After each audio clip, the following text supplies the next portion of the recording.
नमस्कार दोस्तों, awareness study centre में आपका स्वागत है। जैसा कि आज हम नया टॉपिक स्टार्ट करने वाले हैं जिसका नाम है प्रतिशत। ठीक है, प्रतिशत से रिलेटेड हम परसेंटेज से रिलेटेड हम आज क्वेश्चन करेंगे। जब पहले सबसे पहले तो हम इसके फॉर्मूले करते हैं, फॉर्मूले करेंगे, उसके बाद हम लोग क्या करेंगे, इसके क्वेश्चन करेंगे। जैसे मान लो, देखो आपके पास कोई प्रतिशत तक भिन्न होती है। अब हमारे पास हम फिलहाल तीन भिन्नों के बारे में पढ़ेंगे। एक पढ़ेंगे हम जैसे ये होती है, जैसे 1/2, जैसे 4/5, जैसे 6/7। ये हमारे पास क्या होगी, साधारण भिन्न, साधारण भिन्न। ठीक है, इसके बाद जैसे आ गई 1 सही 1/2, या 2 सही 3/4, या 5 सही 6/7। ये हमारे पास क्या आ गई, इसको बोलते हैं हम मिश्र भिन्न, मिश्र भिन्न। ठीक है, ये हमारे पास मिश्र भिन्न। इसके बाद एक आती है हमारे पास दशमलव, जैसे 1.2, 2.54, 6.78। ये हमारे पास क्या आ गई, दशमलव भिन्न। ठीक है, हमारे पास दशमलव भिन्न। फिलहाल मैं आपको तीन भिन्न बताऊंगा। फिर हमारे पास भिन्न दी है, तो भिन्न को हमने कैसे प्रतिशत में चेंज करना है। अगर प्रतिशत दिया है तो उसको हमने कैसे भिन्न में चेंज करना है। तो इससे रिलेटेड हम लोग क्वेश्चन आज करेंगे। फिर आप फॉर्मूले कर लेते हैं, उसको हम क्वेश्चन करेंगे। ठीक है, जैसा कि देखो हमारे पास क्वेश्चन, जैसे मान लो हमारे पास आ गया, बोलते हैं कि x प्रतिशत है हमारे पास। अब देखो हमारे पास भिन्न किसमें दी हुई है, प्रतिशत में दी है। इसको हमने किसमें, फ्रैक्शन में चेंज करना, साधारण भिन्न में बदलना है। तो हम लोग कर देंगे x गुणा 1/100। मतलब क्या हो गया, x/100 हमारे पास भिन्न बन गई। अगर बोलते हैं कि x हमारे पास कोई भिन्न है, कोई भिन्न होती है x हमारे पास भिन्न है, इसको प्रतिशत में बदलना है। तो हमने करना x गुणा 100%। तो क्या होगा हमारे पास, ये 100x%। समझ रहे हैं। अगर देखो आपके पास प्रतिशत दिया होगा तो आपने करना गुणा 1/100। अगर आपने प्रतिशत में चेंज करना तब आपने करना गुणा, तब आपने गुणा करना होता है 100। तो इसको आप लोग फटाफट लिख लो। देखो अब हमारे पास कुछ एक नेक्स्ट फॉर्मूले हमारे पास ये आगे कि बोलता है यदि a का मान, ए मतलब ए हमारे पास कुछ भी होता है, मान लो ए राम भी होता है, ए कोई आदमी होता है। बोलता है कि राम का मान मतलब आय भी हो सकती है, कोई वैल्यू दी है हमारे पास। बोलता है कि ए का मान बी के मान से r% अधिक हो तो बी का मान ए के मान से कितने प्रतिशत कम होगा। ये बोले, ये क्वेश्चन है हमारे लिए। जैसे मान लो मैं आपको क्वेश्चन बोलता, जैसे क्वेश्चन आ गया, मान लो फॉर एग्जांपल क्वेश्चन आ गया आपको कि बोलता है कि यदि राम की आय श्याम की आय से 25% अधिक है। देखो जैसे हम लोग क्वेश्चन बोलते हैं कि राम की आय श्याम की आय से 25% अधिक है, तो श्याम की आय राम की आय से कितने प्रतिशत कम होगी। तो हम लोग वहां पे करते थे, डायरेक्ट जाते हैं। मतलब यार अगर मतलब कि राम की जो है श्याम से 25% अधिक है, तो मतलब 25% कम होगी। मैक्सिमम का मानना यही होता ना कि यदि राम की आय श्याम की आय से कितनी 25% अधिक है, तो श्याम की भी राम से कितनी 25% कम होगी। पर ऐसा नहीं होता है। ठीक है, क्योंकि ऐसा इसलिए नहीं होता है क्योंकि इसके लिए मेरे पास ये फॉर्मूला बना हुआ है। मतलब आप इसका ध्यान रखना, क्योंकि देखो अब मैं मान लो अब मेरी आय कुछ और होगी, अब श्याम जैसे मान लो राम की आय कुछ और होगी, श्याम की आय कुछ और होगी, उनका जब हम प्रतिशत निकालेंगे तो प्रतिशत थोड़ी सेम निकलेगा, अलग अलग निकलेगा ना। तो इसलिए राम की आय का अलग अगर अधिक होगी तो अलग अधिक होगी, और श्याम की कम होगी तो अलग अलग कम होगी। ऐसा नहीं है कि 25% अधिक है तो 25% कम होगी, ऐसा नहीं होता है। ठीक है, इसका विशेष ध्यान रखना। उसके लिए देखो फॉर्मूला है कि यदि ए का मान बी के मान से r% अधिक हो तो बी का मान ए के मान से कितने प्रतिशत कम होगा। और वो फॉर्मूला कैसे लगाना आप लोगों ने, कितने प्रतिशत, r%। क्या बोला है, अधिक बोला है। तो अधिक के केस में आपने करना 100 गुणा r/100 जमा r%, क्योंकि यहां पे क्या बोला है, अधिक बोला था। अब देखो जैसे अगला फॉर्मूला बस क्या है, यदि a का मान b के मान से क्या हो, r% कम हो तो b का मान से कितना अधिक होगा। इसमें देखो ध्यान, इसमें देखो ध्यान, लास्ट में जो लास्ट में कम दिया और अधिक होगा, इसमें ध्यान मत दो कि देखो जो आपको प्रतिशत दिया है वो कम है कि ज्यादा है। अगर ज्यादा है तो 100 गुणा r/100 जमा r, अगर कम है तो 100 गुणा r/100 माइनस r। बस ये अंतर है, बाकी दोनों फॉर्मूले सेम सेम है। यहां पे वृद्धि अधिक था तो प्लस किया, यहां पे कम था तो माइनस किया, बाकी दोनों फॉर्मूले सेम सेम, कोई अलग फॉर्मूला नहीं हमारे पास। ठीक है, देखो नेक्स्ट ये जो दो फॉर्मूले ये भी इनकी तरह सेम सेम है।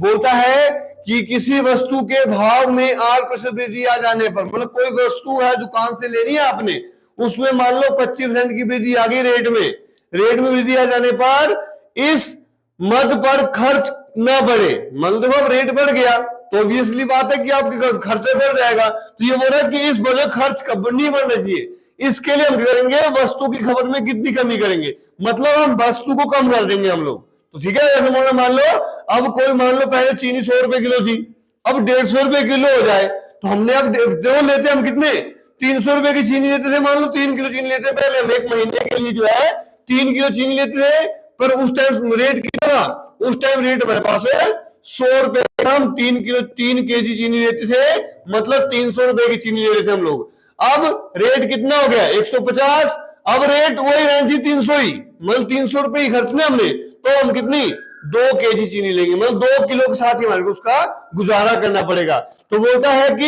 यही फॉर्मूला वही है कि किसी वस्तु के भाव में क्या होता है 8% क्या है वृद्धि हो जाए, तो उसकी हो जाने पर इस मद पर खर्च ना बढ़े, इसके लिए वस्तु की खपत में कमी। तो यहां पे क्या देखो वृद्धि होगी ना 100 गुणा R बटा 100 जमा R%। ठीक है, अब अगला था कि किसी वस्तु के भाव में क्या होगी R% कमी होगी, आ जाने पर इस मद पर खर्च कम ना हो, इसके लिए वस्तु की खपत में वृद्धि। तो अब यहां पे क्या है कमी आई, तो कमी के लिए 100 गुणा R बटा 100 माइनस R। देखो अब इसमें वही चीज है। ठीक है, तो इन फॉर्मूलों को सबसे पहले आपने ये जो फॉर्मूले लिखवा रहा हूं इनको अच्छे से समझो, अगर फॉर्मूले समझ आ जाते हैं तो क्वेश्चन तो इजी है। फॉर्मूला अगर देखो अगर आपको फॉर्मूला याद है तो क्वेश्चन तो बहुत इजी होते करने के लिए। ठीक है, तो इन फॉर्मूलों को भी आप लोग फटाफट लिख लो। देखो अब कुछ एक फॉर्मूले हमारे पास ये रहेंगे। ठीक है, कोई फॉर्मूला है कि माना किसी शहर की जनसंख्या P है तथा R% वार्षिक दर से बढ़ रही है।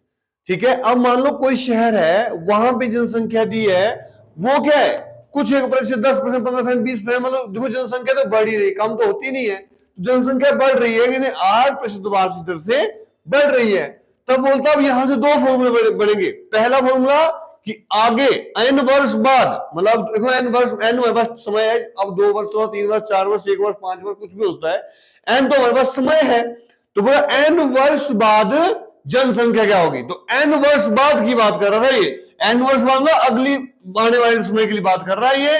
तो फॉर्मूला जाएगा P1। देखो अब क्या है R% वार्षिक दर से क्या है बढ़ती है, तो बढ़ती है क्या जाएगा P1 plus R/100 raised to power n।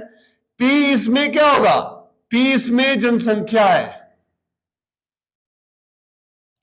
P इसमें जनसंख्या है और R इसमें दर है और n इसमें समय है। समझ गए, P क्या है, P जनसंख्या है, R क्या है दर है और n क्या है इसमें समय है। सेम ये था कि बाद में अगर मान लो 2 वर्ष बाद की बात करता है तो 2 वर्ष बाद के लिए फॉर्मूला हमारे पास, अब यहां पे 2 हो जाएगा n। ठीक है, अब बोलते हैं कि 2 वर्ष पूर्व की बात, n वर्ष पूर्व, मतलब कि n वर्ष पहले की बात करें तो फॉर्मूला क्या जाएगा बढ़ तो रही है। अब ऐसा नहीं कि पूर्व की बात करें तो यहां माइनस ये फॉर्मूला लगा दिया जी P1 माइनस R/100। अब यार जनसंख्या कम थोड़ी हो रही है ना, कम होगी तो कम ही होगी। जैसे बोल देते कि माना किसी जगह P है और R/100 से कम हो रही है, तब करना अपने ऐसा माइनस। ठीक है, बाकी पूर्व के लिए ये फॉर्मूला देगा, बाद के लिए क्या है P1 प्लस R/100 और पूर्व के लिए P बटा 1 जमा R बटे 100 की पावर n। समझ रहे हैं, तो देखो अब पूर्व के लिए सारे फॉर्मूले ऐसे चलेंगे, बाद के लिए फॉर्मूले हमारे पास ये चलेंगे। ठीक है, ये लग गया मतलब इसका। अब नेक्स्ट आ गया कि माना किसी मशीन का वर्तमान मूल्य P है तथा इसके अवमूलन की दर R% वार्षिक दर है। अब देखो इसमें क्या है अवमूलन, मतलब अब मान लो अब हमारे पास कोई आप लोग मान लो मोटरसाइकिल लेते हैं, बाइक ले लेते हैं। ठीक है, अगर मान लो आप लोग 1,50,000 रुपए की बाइक लेते हैं, ठीक है 1 लाख कितने 1,50,000 रुपए की बाइक लेते हैं, अगर आप उसको अगले दिन भी बेचेंगे, अगले दिन ही बेच देंगे तो उसकी कीमत 1 लाख रुपए रह जाती है। मान लो फॉर एग्जाम्पल ऐसे बता रहा हूं आपको, ऐसे 1,20,000, 25,000, 50,000 तो मतलब 30,000, 35,000 उसके अपने अकॉर्डिंग बेचेगा। पर 1,50,000 रुपए की अगर आपने कोई बाइक ली है तो कोई भी बंदा ऐसा नहीं होगा कि वो 1,50,000 रुपए आपको देगा उस बाइक को खरीद लेगा, चाहे कोई भी होगा वो। तो मतलब उसमें क्या है, कमियां। मतलब अब देखो, अगर आप कोई मशीन खरीदते हैं, मशीन याद है आप लोग, अब आप लोग कोई मशीन खरीदते हैं तो वो उसको आप अपने घर में रखते हैं, चाहे यूज करो चाहे ना करो, तो उसके जो रेट होता है उसमें कमी आती है हमेशा। तो अब अमूलन वही चीज होगी मेरे पास, मतलब कि किसी चीज में कमी आ गई किसी रेट। जैसे मान लो आपने कोई चक्की की आटा पीसने की मशीन ले ली, तो उसको अगर आप बेचेंगे उसमें क्या, उसके रेट में कमी आएगी ना, बढ़ेगा। तो ऐसा नहीं है कि अगर आपने 50 लाख रुपए के लिए तो लाख रुपए की बेच देंगे आप लोग, तो कम में 70,000, 90,000, 80,000 इतने बेचने पड़ेंगे आपको। तो वो हो गया उसमें अवमूल्य। अवमूल्य मतलब कमी आ रही है उसमें, और कितने प्रतिशत की आ रही है, 8% की आ रही है। तो n वर्ष बाद के लिए फॉर्मूला, n वर्ष बाद, तो फॉर्मूला क्या है, P1। अब वो कमी हो रही है अवमूल्य है तो -r/100 की पावर n। बाकी बाद के लिए फॉर्मूला वही है, जो n वर्ष बाद के लिए फॉर्मूला ये था, n वर्ष बाद के लिए फॉर्मूला ये था। यहां पे वृद्धि हो रही थी, प्लस आ गया, कमी हो रही थी, माइनस आ गया, और कुछ भी नहीं है, यहां पे माइनस आ गया बस। दूसरा, n वर्ष पूर्व मशीन का मूल्य P/1 -r/100 to power n। तो देखो दोनों फॉर्मूले सेम है, यहां वृद्धि थी तो प्लस हो गया, यहां कमी है तो हमारे पास क्या हो गया, माइनस हो गया। ठीक है, तो अब अगला फॉर्मूला हमारे पास आ गया कि माना किसी शहर की जनसंख्या क्या है, P थी। मान लो कोई शहर था, उसकी जनसंख्या क्या थी, बोलता है कि इसमें पहले वर्ष, दूसरे वर्ष व तीसरे वर्ष में क्रमशः R1%, R2%, R3% वार्षिक दर से वृद्धि हो रही है।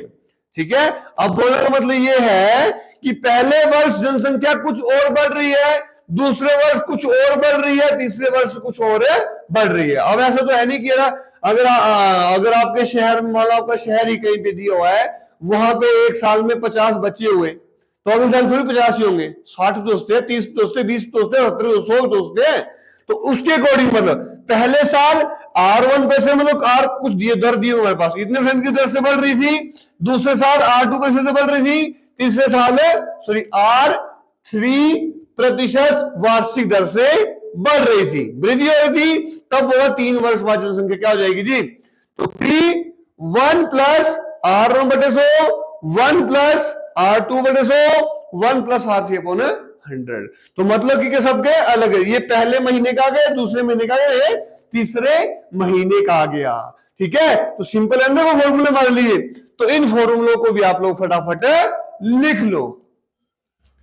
तो ठीक है दोस्तों, आज हमने क्या है, प्रतिशत के लगभग फॉर्मूले ही किए, बाकी हमने कुछ भी नहीं किया आज टॉपिक में। ठीक है, तो आज हमने फॉर्मूले कर लिए हैं, आपने ये फॉर्मूले अच्छे से समझ लेने हैं और उनको याद कर लेना है। अगर आपको फॉर्मूले याद होंगे तभी हम टॉपिक कर पाएंगे। ठीक है, अब नेक्स्ट वीडियो में हम इसके क्वेश्चन करेंगे। आशा करता हूं कि आज आपको जो मैंने फॉर्मूले समझाए अच्छे समझ आए होंगे। इसी के साथ धन्यवाद।